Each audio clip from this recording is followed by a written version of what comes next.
Alright guys, Geekman back here again. So what I'm going to showcase today is a little project that I've been working on, which is for my arcade system, the Naomi. So I recently got a NetDimm from China. And basically what this is a networking memory board, you might say, that has a special feature where it can communicate over a network to a local server, where that local server can upload games to a Japanese game center that has a lot of these systems lined up. So the operator doesn't have to worry about changing the games one by one. They can just do it centrally from a server. But it also has capabilities for a GD-ROM drive, which is the optical storage media that the Naomi uses, the same as the Sega Dreamcast. It also uses security lockout chips for every game that you run, regardless if you're running GD-ROM or not. Now, originally this board came in with 256 megabytes of DDR RAM, but I have upgraded it with a PC100 DIMM card of 256, so that brings it up to 512, so we can do net booting. So yeah, it's pretty cool. There's a project out there called Triforce Tools, which runs off of a Raspberry Pi, and you can load backups and homebrews, if there's any out there, to it. It also has a battery, but I have removed the battery for now because I'm going to have to rebuild it. It just uses two 18650 lithium cells that connect with a connector on the actual board. Now, other than that, the version number is 13.17, which is the bare minimum version you're going to need to get this running, and the bare minimum version that you're going to need in order to get the NetDimm to update itself over a network. You do have to make a crossover cable unless you buy one. I just took one that I had laying around and I just turned it into a crossover cable. And there's a serial port on the unit as well, which was for, if I recall correctly, that is for remotely controlling the NetDimm from a PC. But don't quote me on that. I'm not up on the specifics of that at the moment. Other than that, I haven't really shown this thing off yet. I just have it mounted to a wood board. And then I have a Sega JVS to JAMA converter card. So that's just converting the more modern standard of JVS for the inputs and outputs to JAMA. And it also takes the VGA output, which is a JVS standard, and converts it into the JAMA fingerboard on the actual converter board, so that an RGB monitor can use it. It basically just taps the RGB out of the VGA and converts it into usable JAMA format. I say format, but you get what I mean. Just the connector has RGB outs, and it just breaks them off of this. So other than that, not much more to say. So we'll go ahead and we'll hook it up and we'll take a look at it. I'll probably be doing some sort of tutorial about how I got this all set up in the end. I might leave out a couple of steps just because Google's your friend and I don't want to get Sega breathing down my neck or something. They probably won't, but you know, whatever. Anyways, so we'll go ahead and hook it up now. Alright, so I'll just explain kind of what's going on here. So I have the JVS system hooked up to this JVS to JAMA converter like I was talking about before, and that's your JAMA edge connector for your harness for the cabinet. Basically, all that's going to do is carry your buttons and your video and your audio and your joystick inputs. Now, the audio, I don't actually have a audio amplifier, so I'm not using the cabinet speakers. I'm actually using these PC speakers over here, just for now, until I actually get stereo and a audio amplifier modified into this cabinet, because this cabinet's kind of old. It doesn't natively support JVS, so JAMA standards have it so that the audio amplifier is always built onto the board, and then it just carries the amplified audio over the the JAMA harness through the cabinet. But of course this isn't a JVS cabinet, it's a JAMA cabinet, so that's why we need the converter board. The other thing is the power. So the power coming from the power supply, it's just a standard PC ATX supply, but I've modified it so that it uses both of the power inputs on the Naomi, using a 4-pin JST connector and a 8-pin JST connector, excuse me, and a 6-pin JST connector. The 6-pin is actually auxiliary, and it's only necessary when you're doing anything with Naomi NetDimm, because it needs the extra power. It's just basically an extra 5 volts and 3 volts, or 3.3 volts I should say. So yeah, that's what I did there.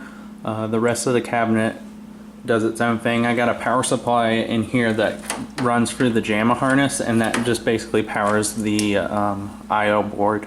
That's all that's doing.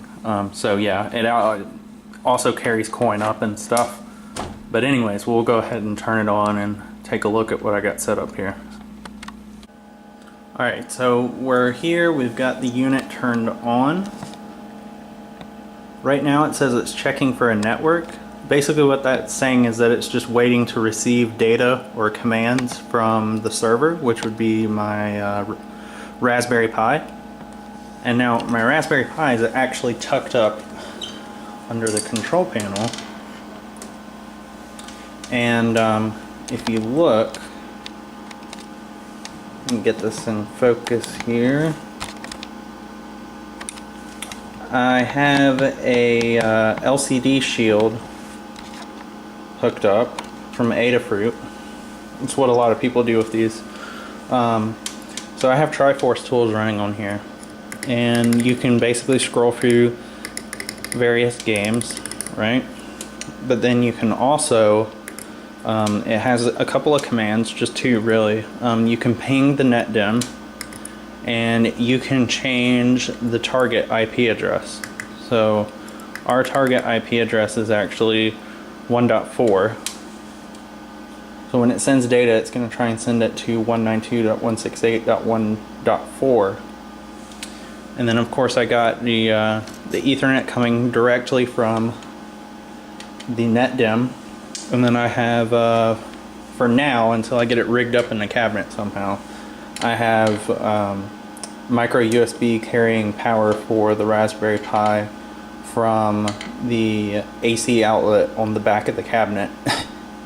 So that's how that's set up. But anyways, so you can scroll back by using the left or right arrow to go from your commands to your games list. So let's just say we want to load, what do we want to load? Let's say Cinco Norande. We'll do Cinco Norande new version. So it'll say sending. We'll just close that for now. Now what'll happen here, it'll start sending that data off to the cabinet.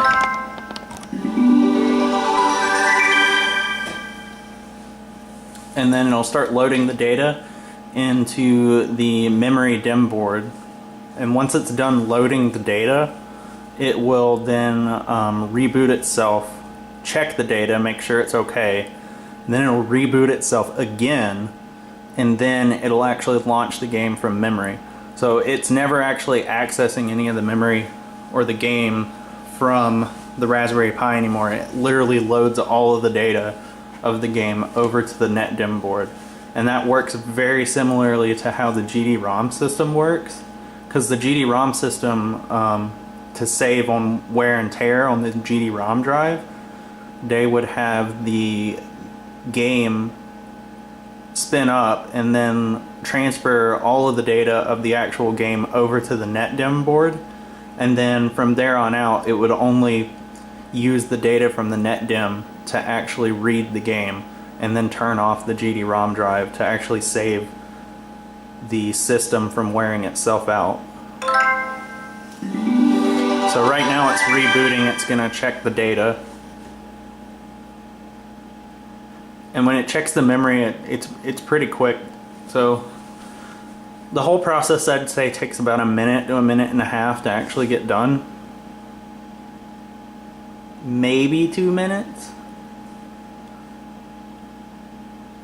But yeah, it's really neat. Some people have even come up with ways to hook up a Raspberry Pi or something to a Wi-Fi dongle or access point, and then that connects to your Wi-Fi router, and then you can use your cell phone with a web application that someone wrote to actually load games and send commands to the Naomi from your smartphone, which that's pretty cool in my opinion. I might try and do that.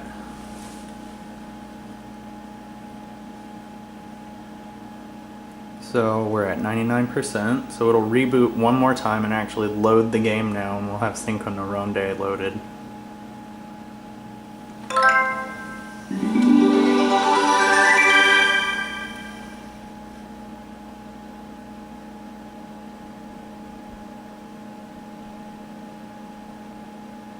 So I get the system in free play. Also, my Naomi, it has a multi-region BIOS, so I can use the dip switches on the filter board to actually, holy crap, that's loud.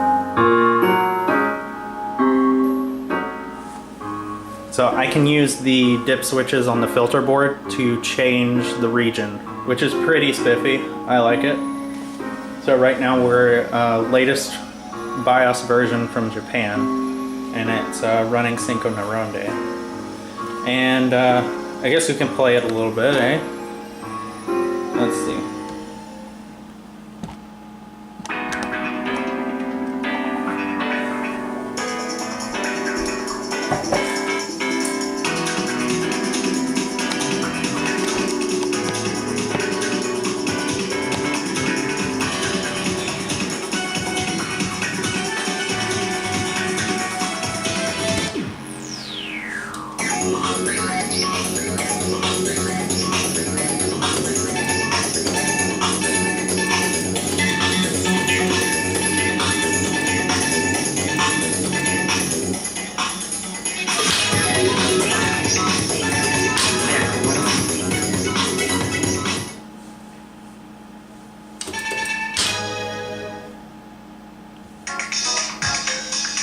It gives you a tutorial.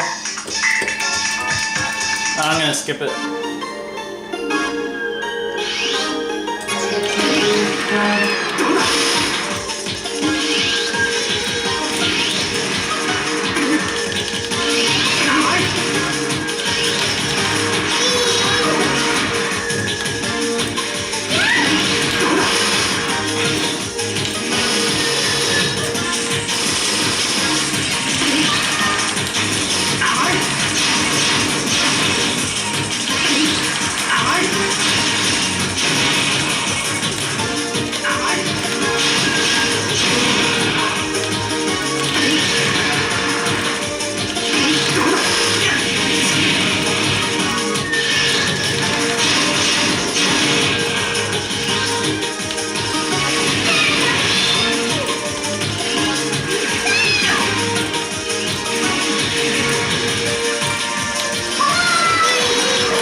like a special move, which I guess turns you into a boss. It's pretty cool.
But yeah, that is my NetDimm setup on my new Astro City. Let me know what you guys think. I'll probably be making a tutorial here pretty soon. So see you guys on the next video.